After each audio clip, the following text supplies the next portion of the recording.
पिछले एक साल के भीतर कम से कम ऐसा तीसरी बार हुआ है जब इंडिया और नेपाल के बीच नक्शे को लेकर कंट्रोवर्सी हुई। ताज़ा मामले पर बात करने से पहले आपको याद दिला दें कि भारत ने जब अपने नए संसद का उद्घाटन किया था तब भी नेपाल के साथ नक्शे को लेकर कंट्रोवर्सी हो गई थी।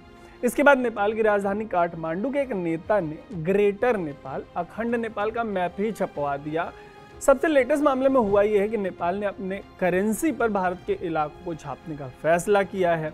ऐसे में इस स्टोरी में बात करेंगे भारत नेपाल भूमि विवाद की, मतलब दोनों देशों के बीच लैंड और बॉर्डर डिस्प्यूट क्या है, इस पर बात होगी। ये बात इसलिए ज़रूरी है क्योंकि हाल के समय में नेपाल एक देश के तौर पर भारत से कटा है और चीन के करीब गया है। ऐसे में ये समझना बहुत ज़रूरी हो जाता है कि आखिर दोनों देशों के बीच ज़मीन को लेकर किस तरीके की कंट्रोवर्सी है। तो शुरू करते हैं ये स्टोरी, लेकिन सबसे पहले ऐसी ही ज़रूरी स्टोरीज़ के लिए, एक्सप्लेनर्स के लिए आप स्विच को फेसबुक, यूट्यूब और इंस्टाग्राम पे फॉलो और सब्सक्राइब ज़रूर कर लीजिएगा। तो जैसा कि मैंने आपको बताया कि नेपाल की कैबिनेट ने एक बड़ा फैसला लिया है। नेपाल के जो 100 के नोट छपते हैं उनके देश में, उन पे एक नक्शा छापा जाना है। नक्शे में ऐसे इलाकों को शामिल किया गया है जो भारत के हैं।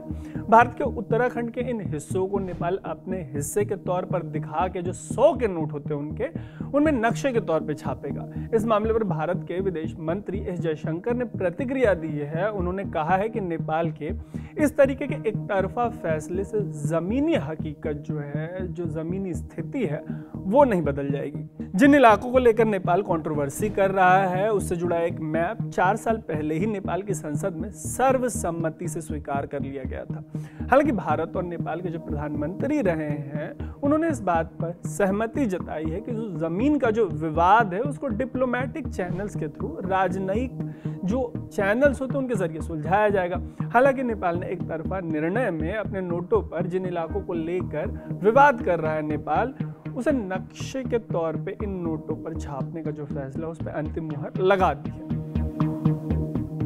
पूरे मामले पर विदेश मंत्री एस जयशंकर ने कहा है कि जमीन से जुड़े मामलों पर इससे जुड़े जो चैनल्स हैं उनके जरिए लगातार बातचीत हो रही है।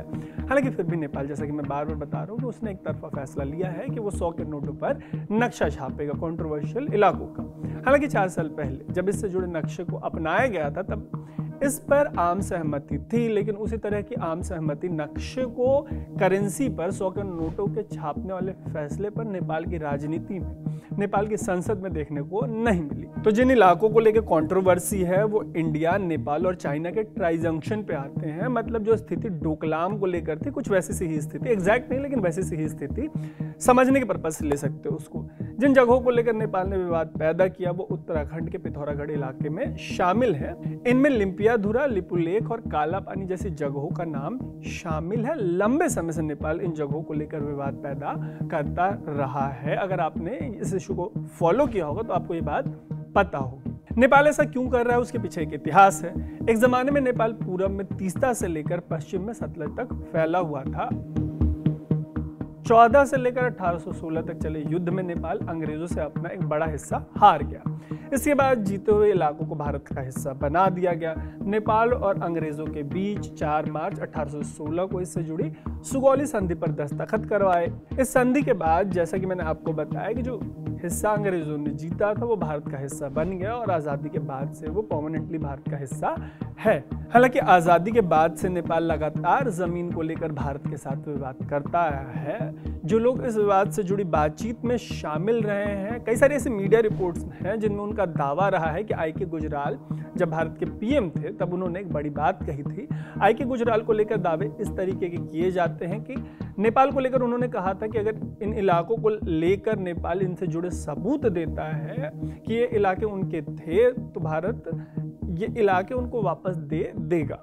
जब अटल बिहारी वाजपेयी भारत के पीएम थे तब उन्होंने कहा था कि भारत को नेपाल के 1 इंच जमीन में भी कोई इंटरेस्ट नहीं है। ये बात उन्होंने तब कही थी जब तब के नेपाली पीएम जीपी कोइराला भारत के दौरे पर आए थे।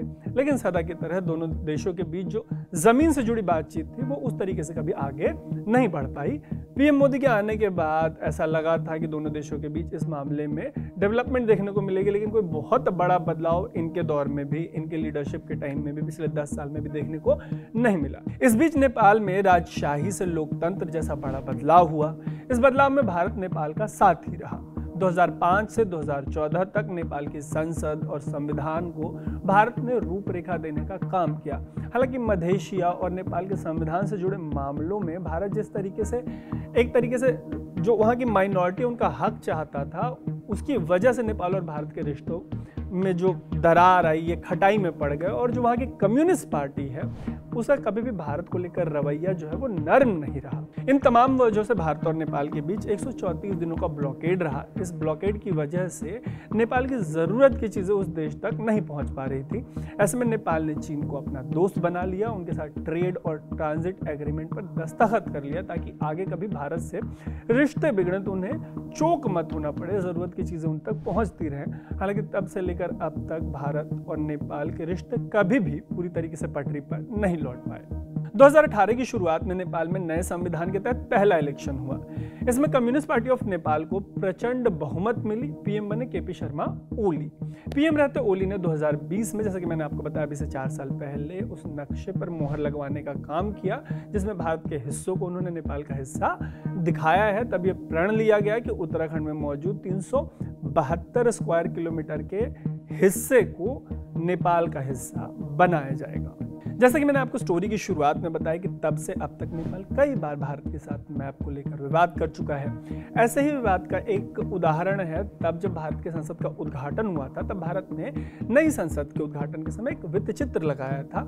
आज़ाद भारत के पहले का एक नक्शा है, उसके ऊपर इस वृत्त चित्र को बेस किया गया था। इस नक्शे को लेकर नेपाल ऑफेंड हो गया था, उसे लगा कि ये अखंड भारत का नक्शा है, और तब दोनों देशों के बीच में थोड़ी सी कंट्रोवर्सी हो गई थी। इसके बाद नेपाल के मेयर बलेन शाह ने तो अखंड नेपाल का नक्शा भी जारी कर दिया था। उन्होंने ये नक्शा अपनी ऑफिस में लगवा दिया, जबकि तब वो अपनी पत्नी का इलाज भारत में ही करवा रहे थे, शायद बेंगलुरु में थे। शाह ने अखंड नेपाल का नक्शा अपने ऑफिस में लगवाया था। उस नक्शे में उन्होंने न सिर्फ उत्तराखंड बल्कि यूपी और बिहार के कई इलाकों को नेपाल का हिस्सा बता दिया था। मतलब अभी जो हुआ है वो नया नहीं है। हालांकि नोट पर नक्शा छापने का फैसला कैबिनेट के स्तर पर लिया गया है, मतलब इस देश की सरकार ने इस पर मुहर लगाया है। और इससे इतना तो साफ है कि इंडिया नेपाल के जो रिलेशंस हैं वो बहुत जल्दी किसी बेटर ट्रैक पे नहीं लौटने वाले। बाकी आप कमेंट बॉक्स में ज़रूर बताइएगा कि इस पूरे मामले पर आपकी क्या राय है। ऐसे ही स्टोरीज के लिए स्विच को फेसबुक, यूट्यूब और इंस्टाग्राम पे फॉलो और सब्सक्राइब जरूर कर लीजिएगा। देखते रहिएगा स्विच। मेरा नाम है तरुण।